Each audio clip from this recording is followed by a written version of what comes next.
నమస్తే, welcome to 95 news. ముందుగా బులెటిన్లో హెడ్లైన్స్ చూద్దాం. అక్రమంగా నిర్వహించిన పలు రకాల బాణసంచా స్వాధీనం, కేసు నమోదు చేసి దర్యాప్తు చేపట్టిన పోలీసులు. కొత్తగూడెంలో ఘనంగా మంత్రి పొంగిలేటి శ్రీనివాసరెడ్డి జన్మదిన వేడుకలు. పిఎన్ఆర్ ట్రస్ట్ ద్వారా 3 రోజుల పాటు కబడ్డీ పోటీలు. మైలార్దేవపల్లి పోలీస్ స్టేషన్లో ఏసీబీ కానిస్టేబుల్పై కేసు నమోదు. ప్రాపర్టీ క్లియరెన్స్ చేస్తామని ఒకరి వద్ద నుండి డబ్బులు తీసుకుని మోసం చేసిన కానిస్టేబుల్. పాక్షికంగా కుప్పకూలిన మన్యం జిల్లా గుమ్మలక్ష్మీపురం జీసీఎం సొసైటీ భవన కార్యాలయం. అధికారుల అనుమతితో కొత్త భవనంలో తాత్కాలికంగా కార్యాలయం మార్పు. ఇక ఇప్పుడు బులెటిన్లో డీటెయిల్స్ చూద్దాం. రామచంద్రపురం మండలం పోలీస్ స్టేషన్ పరిధిలోని అశోక్ నగర్ వద్ద అక్రమంగా నిల్వ ఉంచిన పలు రకాల బాణసంచాను పోలీసులు స్వాధీనం చేసుకున్నారు. బాణసంచాను నిర్వహించిన అశోక్ నగర్కు చెందిన వై ఆదినారాయణపై కేసు నమోదు చేసి దర్యాప్తు చేపట్టారు పోలీసులు.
భద్రాద్రి కొత్తగూడెం జిల్లా కొత్తగూడెంలో రెవెన్యూ గృహ నిర్మాణ సమాచార మంత్రివర్యులు పొంగిలేటి శ్రీనివాసరెడ్డి జన్మదినం సందర్భంగా జిల్లా వ్యాప్తంగా భద్రాద్రి కొత్తగూడెం జిల్లా ఎమ్మెల్యేలు మరియు ముఖ్య నాయకులు కార్యకర్తల ఆధ్వర్యంలో ఘనంగా జన్మదిన వేడుకలను నిర్వహించారు. అదేవిధంగా కొత్తగూడెం ప్రకాశం స్టేడియంలో పిఎన్ఆర్ ట్రస్ట్ ద్వారా పొంగిలేటి శ్రీనివాసరెడ్డి జన్మదినం సందర్భంగా 3 రోజుల పాటు కబడ్డీ పోటీలు నిర్వహించారు. ఈ రోజు కబడ్డీ పోటీలను ప్రారంభోత్సవం నిర్వహించారు. ఈ కార్యక్రమానికి రాష్ట్ర వ్యాప్తంగా పలు జిల్లాల్లో నుండి క్రీడాకారులు కొత్తగూడెం ప్రకాశం స్టేడియంకు చేరుకొని ఈ 3 రోజుల్లో జరగబోయే కబడ్డీ పోటీలలో పాల్గొన్నారు. వీరికి పిఎన్ఆర్ ట్రస్ట్ ద్వారా అన్ని విధాలుగా సదుపాయాలను డార్మెంట్లను ఏర్పాటు చేసి పోటీ చేయడానికి వచ్చిన జట్లను ఎంతో ప్రోత్సహిస్తూ ఈ కార్యక్రమాన్ని నిర్వహిస్తున్నారు.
Yes.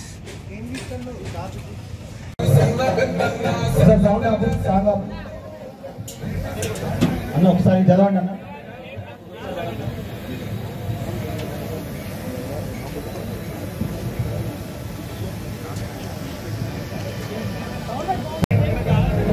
ముందే already we can give first card. Start చేయాలి sir. Second call Khammam versus Medak, Adilabad versus Nizamabad in main section. Mylardevpally police station పరిధిలో ఏసీబీ కానిస్టేబుల్పై కేసు నమోదు కావడం జరిగింది. ఒకరి వద్ద నుండి ప్రాపర్టీ క్లియరెన్స్ చేస్తామని డబ్బులు తీసుకొని చేయకపోవడంతో బాధితులు మైలార్దేవపల్లి పోలీస్ స్టేషన్లో ఫిర్యాదు చేశారు. ఈ కేసుకు సంబంధించిన పూర్తి వివరాలు బాధితులు మీడియాకు వెల్లడించారు. मेरा नाम मोहम्मद अब्दुल रहमान है। मेरे वालिद साहब का नाम मरहूम मोहम्मद अब्दुल रशीद है, मरहूम है। 5 महीने पहले इंतकाल हुआ उनका। हमारे यहाँ पे प्रॉपर्टी थी महिला शास्त्रीपुरम में, 700 गज प्रॉपर्टी है। वहाँ पे कुछ लोग ऐसा कब्ज़ा करने बैठे तो हमको ये पुलिस वाले सैयद एजाज़ और उनके भाई रियाज़ और उनके एक साथी इम्तियाज़ अहमद, ये लोग आपकी प्रॉपर्टी हम क्लियर करा के देते बोल के जीपीए करा रहे थे। जीपीए कराते बोल के वहाँ लेके जाके हमारे वालिद साहब की तबीयत ख़राब थी। वो हाल में हम परेशानी में वहाँ एसआरओ के पास गए, राजेंद्र नगर एसआरओ के पास लेके जीपीए करा रहे बोले थे वहाँ, लेकिन बैठने के बाद साइंस वगैरह ले पलटा के मैं देखा तो सेल डीड निकल गई। आप सेल डीड बनाए क्या बोले तो हाँ केस स्ट्रॉन्ग रहता है इसलिए हम सेल डीड बनाए और आगे जाके हम वो सबको क्लियर करके आपकी ज़मीन आपको दे देंगे बोले। उसके 20-22 दिन के बाद मेरे वालिद साहब का इंतकाल हो गया। कैंसर पेशेंट थे, उनका इंतकाल हो गया। वो उसी दरमियान में हम ये टेंशन में वहाँ पे ये काम करा रहे थे कि ये लोग क्लियर करके देते बोले, लेकिन नहीं करे। कौन है वो, क्या नाम है उनका? उनका नाम सैयद एजाज़। పురాతనమైన భవనం మరమ్మతులకు గురైంది. గోడలు, స్లాబు, పెచ్చులూడి వేలాడుతూ ప్రత్యక్షమవుతున్నాయి. నిత్యం అధికారులు, గిరిజనులు తాకిడి ఈ కార్యాలయంలో ఉంటుంది. గత రాత్రి ఈ భవనం పాక్షికంగా కుప్పకూలింది. రాత్రి ఎవరూ లేకపోవడం వల్ల ప్రాణాపాయం తప్పింది. ఈ ఘటన పార్వతీపురం మన్యం జిల్లా గుమ్మలక్ష్మీపురం ప్రధాన కేంద్రంలో జీసీఎం సొసైటీ భవనం కార్యాలయంలో చోటు చేసుకుంది. మరమ్మతులకు గురైన ఈ భవనం ముందు భాగం కూలింది. ఈ భవనంలోనే జీసీఎం సొసైటీ కార్యాలయం నిర్వహిస్తున్నారు. ఈ కార్యాలయం పనుల కోసం ప్రజలు వస్తూ పోతుంటారు. ఈ సందర్భంగా జీసీఎం సొసైటీ మేనేజర్ కృష్ణప్రసాద్ మాట్లాడుతూ 5 దశాబ్దాల క్రితం నిర్మించిన ఈ భవనం పూర్తి మరమ్మతులకు గురైందని, ఈ కారణంగా కార్యాలయం ముందు భాగం కూలిందని తెలిపారు. ఈ విషయం అధికారుల దృష్టికి తీసుకువెళ్లినట్లు చెప్పారు. తాత్కాలికంగా అధికారుల అనుమతితో కొత్త భవనంలో కార్యాలయం మార్పు చేస్తున్నామని ఆయన తెలిపారు. త్వరలో ప్రోటోకాల్ మేరకు ఈ భవనం ప్రారంభం చేయనున్నామని ఆయన తెలిపారు. నేను జీసీఎం సొసైటీ జిఎల్పురం మేనేజర్ కృష్ణప్రసాద్ మాట్లాడుతున్నామండి. ఈ పాత బిల్డింగు జీసీఎం సొసైటీ కార్యాలయము ఒక 55 సంవత్సరాల క్రితం కన్స్ట్రక్షన్ అయి ఉన్నదండి. ఈ పాత బిల్డింగు తర్వాత ఎండి గారు కొత్త ప్రపోజల్ ఇచ్చి కొత్త బిల్డింగ్ కన్స్ట్రక్షన్ చేయడం జరిగిందండి. మీన్వైల్ కొత్త బిల్డింగ్ కన్స్ట్రక్షన్ పూర్తయ్యి ఒక 3 నెలలు అయిపోయినా ఈ ఎలక్షన్ ఈ ప్రాబ్లం వల్ల కొత్త ప్రోటోకాల్ ప్రకారం కొత్త ఓపెనింగ్ చేయడానికి ఇంకా టైం పడుతుందంటే అది ఇనాగ్రేషన్ చేయలేదు. మీన్వైల్ ఈ పాత బిల్డింగ్లోనే ఉంటున్నామండి. ఈ పాత బిల్డింగ్లో బిల్డింగ్ యొక్క స్లాబు, నియర్లీ స్లాబు, ఈ మిగతా విషయాలు అప్పుడప్పుడు పడిపోవడం గట్రా జరుగుతున్నాయి. రాత్రి 10:24 నిమిషాలకి బిల్డింగ్ పాక్షికంగా కూలిపోవడం జరిగిందండి. లక్కీగా ఆ సమయంలో ఎవరు లేరు, స్టాఫ్ అందరూ లేకపోవడంతో ఇమీడియట్గా సేవ్ అయ్యాము. మొత్తానికి ఇప్పుడు కొత్త బిల్డింగ్కి అందుకే టెంపరీగా ఈ కొందరు ఫర్నిచర్ ఇవన్నీ కొత్త బిల్డింగ్లోకి షిఫ్ట్ చేసుకొని అందరికి టెంపరీగా ఉంటున్నామండి. ప్రోటోకాల్ ప్రకారం కొత్తగా మళ్ళీ అదంతా డివిజనల్ మేనేజర్ గారికి ఆల్రెడీ ఇన్ఫార్మ్ చేశామండి. డివిజనల్ మేనేజర్ కోరిక మొత్తం తర్వాత ఆయన డెసిషన్ ప్రకారం ప్రోటోకాల్ ప్రకారం కొత్త బిల్డింగ్ ఓపెనింగ్ చేసి అధికారికంగా అన్ని ఫార్మాలిటీస్. ములుగు జిల్లా మంగపేట, నూగూరు, వెంకటపురం మండలాల్లో నిర్వహిస్తున్న ఇసుక క్వారీల నుండి అక్రమ ఇసుక రవాణా జరుగుతుందనే సమాచారం మేరకు ఏటూరు నగరం పోలీసులు జాతీయ రహదారి 163పై వాహన తనిఖీలు చేపడుతూ గత వారం రోజులలో 6 లారీలను సీజ్ చేశారు. ఇసుక అక్రమ రవాణాకు పాల్పడితే ఉపేక్షించేది లేదని ఉన్నతాధికారులు హెచ్చరించారు. ఎలాంటి అనుమతి పత్రాలు లేకుండా 4 ఇసుక రాళ్లను సీజ్ చేసినట్లు ఏటూరు నగరం పోలీసులు తెలిపారు.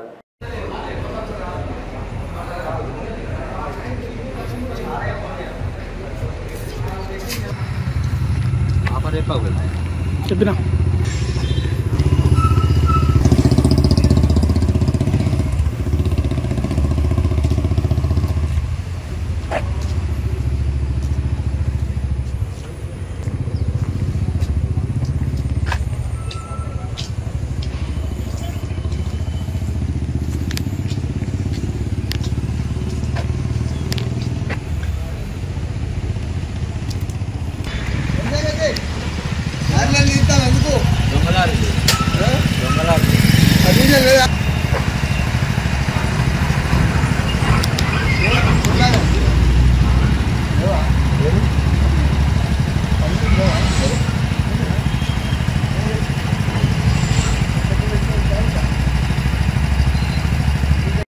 ములుగు జిల్లాలో నూగూరు, వెంకటాపురం, మంగపేట గోదావరి తీర ప్రాంతాలలో కొనసాగుతున్న ఇసుక రవాణా నుండి ఇసుక అనుమతులు ఎలాంటి అనుమతులు లేకుండా ఇసుక రవాణా జరుగుతుంది.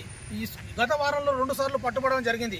టీఎస్ఎండిసి అధికారుల చేతివాటమా, ఇసుక కాంట్రాక్టర్ల వాటమా? జిల్లా కలెక్టర్ గారు ఈ యొక్క జీరో ఇసుక లారీలను అరికట్టాలని ఏజెన్సీ ప్రాంత వాసులు కోరుతున్నారు. ఎటునా వివరణ కోరగా జిల్లా ఎస్పీ ఆదేశాల మేరకు పట్టుకోవడం జరిగింది. ఎంతటి వారినైనా వదిలిపెట్టే సమస్య లేదని ఎటునార్ ఎస్ఐ తాజుద్దీన్ అన్నారు. Cameraman Raviteja, MD Habib Khan, state incharge 95 news channel.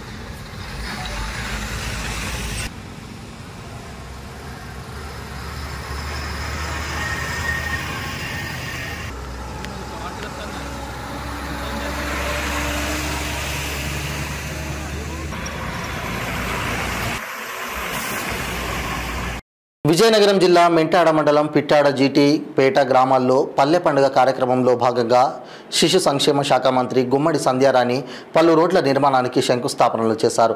అదేవిధంగా 2 గ్రామాల్లో పలు ప్రభుత్వ భవనాలు ప్రారంభించారు.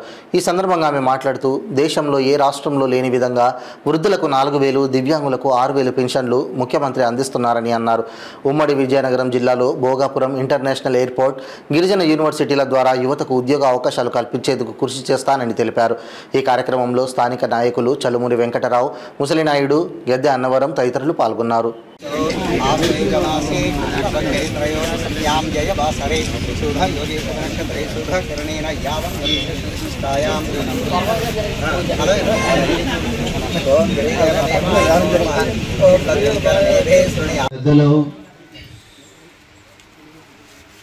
మన సంధ్యారాణి గారు రాష్ట్ర శిశు సంక్షేమ శాఖ మరియు గిరిజన శాఖ మార్చులైనటువంటి పెద్దల సంధ్యారాణి గారికి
ఆడు వాస్తవ సార్ బాగున్నారా? ఈనాడా కంటిన్యూ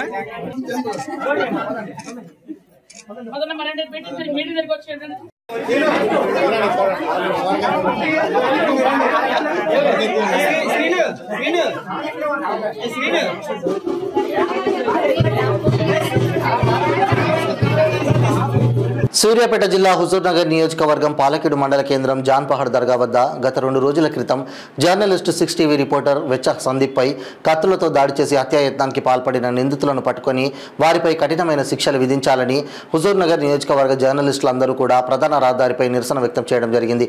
అదేవిధంగా హుజూర్నగర్ పోలీస్ స్టేషన్లో డీఎస్పీకి వినతి పత్రం సమర్పించడం జరిగింది. జర్నలిస్ట్ పెద్దలు మాట్లాడుతూ రోజురోజుకు జర్నలిస్టులపై దాడులు జరుగుతూనే ఉన్నాయి. ప్రభుత్వాలు మారినా కూడా జర్నలిస్టులకు రక్షణ లేకుండా పోయిందని, జర్నలిస్టులపై జరుగుతున్న దాడులను తీవ్రంగా ఖండిస్తున్నామని, వారికి న్యాయం జరగకపోతే రాష్ట్ర వ్యాప్తంగా నిరసన ర్యాలీలు కొనసాగుతాయని తెలిపారు. ఈ కార్యక్రమంలో హుజూర్నగర్ నియోజకవర్గ ప్రింట్ అండ్ మీడియా మిత్రులు పాల్గొన్నారు.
అదేవిధంగా ఇంకొక వ్యక్తి ఇంకొకసారి ఇటువంటి దాడులు జరిగితే దాడి చేయడానికి భయపడే విధంగా జర్నలిస్టుల రక్షణ చట్టాలు అనేవి కఠినతరం చేయాలని చెప్పి ప్రభుత్వాన్ని డిమాండ్ చేస్తుంది. జర్నలిస్టులపై ఎప్పటి నుంచో రిపీటెడ్ గా దాడులు జరుగుతున్నాయి. ఈ దాడులు మాత్రం కొత్త ఏం కాదు. దీనిపై తక్షణ ప్రభుత్వం స్పందించాలి. హుజూర్నగర్ నియోజకవర్గంలో వెచ్చా సందీప్పై జరిగిన దాడిని జర్నలిస్ట్ సంఘాలు అందరూ కూడా ప్రెస్టేజ్ గా తీసుకోవాలి. ఎందుకంటే ప్రతిసారి ఇదే రిపీట్ అవుతుంది. దీనికి ప్రత్యేక రక్షణ చట్టం లేకపోతే మన ప్రాణాలకి విలువ లేదు, లెక్క లేదు. ఇలాంటి దాడులు ఎన్నో జరుగుతాయి. వీటన్నిటిని ప్రభుత్వం సీరియస్ గా పరిగణించి జర్నలిస్ట్ సంఘాలతో మాట్లాడి ఖచ్చితంగా అసెంబ్లీలో ఒక తీర్మానం చేసి దీనికి ఒక రక్షణ చట్టం తీసుకొచ్చి జర్నలిస్టులకి, జర్నలిస్ట్ కుటుంబాలకి న్యాయం చేయాలి. అదేవిధంగా ఈ వెచ్చా సందీప్ కేసులో తక్షణమే పోలీసులు పురోగతి సాధించి ఆ నిందితులపై చట్టరీత్యా కఠిన చర్యలు తీసుకునే విధంగా చేయాలని చెప్పి మా జర్నలిస్ట్ సంఘాల తరఫున మేము డిమాండ్ చేస్తున్నాం. బహుజన లెఫ్ట్ ట్రేడ్ యూనియన్స్ BLTU అనుబంధ తెలంగాణ బహుళజన బీడీ కార్మిక సంఘం BLTU రాష్ట్ర ఉపాధ్యక్షులుగా నాగరపు ఎల్లయ్యను ఎన్నిక చేసినట్లు తెలంగాణ బహుళజన బీడీ కార్మిక సంఘం రాష్ట్ర అధ్యక్షులు ఎస్ సిద్దిరాములు ప్రకటించారు. నిజామాబాద్ జిల్లా కేంద్రంలో శివాజీనగర్లో గల రాష్ట్ర కార్యాలయంలో జరిగిన ఆఫీస్ బేరర్ సమావేశంలో ఎన్నిక చేసినట్లు ప్రకటించారు. నాగరపు ఎల్లయ్య గత 30 సంవత్సరాలుగా సుదీర్ఘ కాలంగా కార్మికోద్యమంలో పనిచేస్తున్న ఎల్లయ్య 99% బహుజన కార్మిక వర్గ పోరాటాల అభివృద్ధి కోసం కృషి చేస్తారని ఆశిస్తున్నట్లు తెలిపారు. ఈ కార్యక్రమంలో తెలంగాణ బహుళజన బీడీ కార్మిక సంఘం రాష్ట్ర ఉపాధ్యక్షులు బి జగదీష్, రాష్ట్ర కోశాధికారి SD సయ్యద్, వేణు తదితరులు పాల్గొన్నారు. తెలంగాణ బహుళజన బీడీ కార్మిక సంఘం BLTU రాష్ట్ర కమిటీ నిర్ణయం ప్రకారంగా నాగారపు ఎల్లయ్య తెలంగాణ బహుళజన బీడీ కార్మిక సంఘం BLTU రాష్ట్ర ఉపాధ్యక్షుడిగా తీసుకోవాలనే నిర్ణయం చేయడం జరిగినది.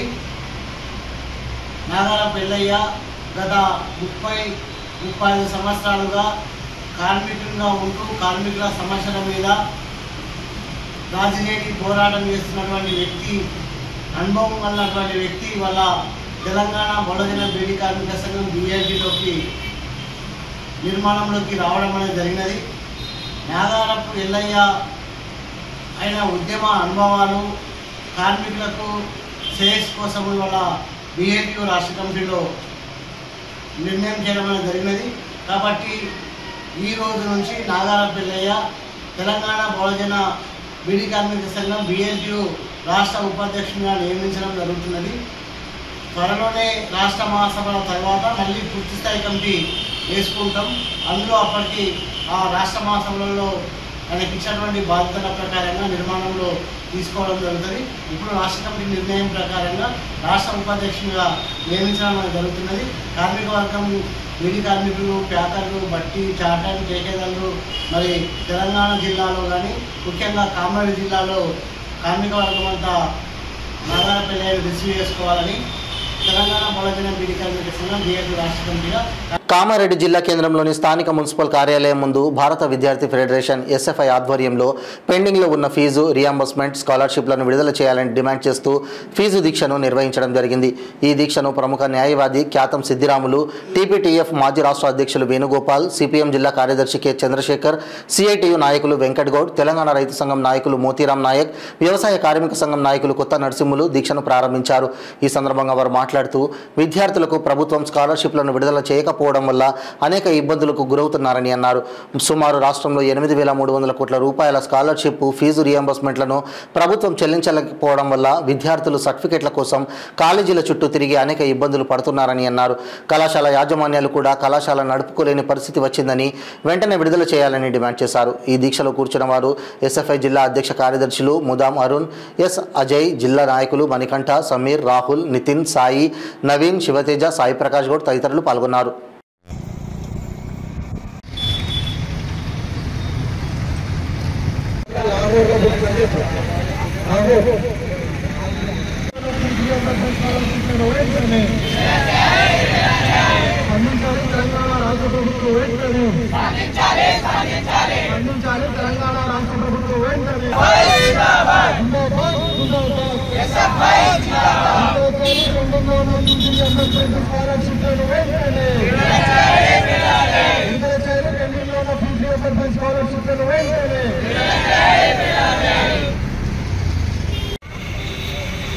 ఈరోజు కామారెడ్డి జిల్లా కేంద్రంలో భారత విద్యార్థి ఫెడరేషన్ ఎస్ఎఫ్ఐ ఆధ్వర్యంలో ఫీజు రియంబర్స్మెంట్ స్కాలర్షిప్లను వెంటనే విడుదల చేయాలని డిమాండ్ చేస్తూ ఫీజు దీక్ష నిర్వహించడం జరిగింది.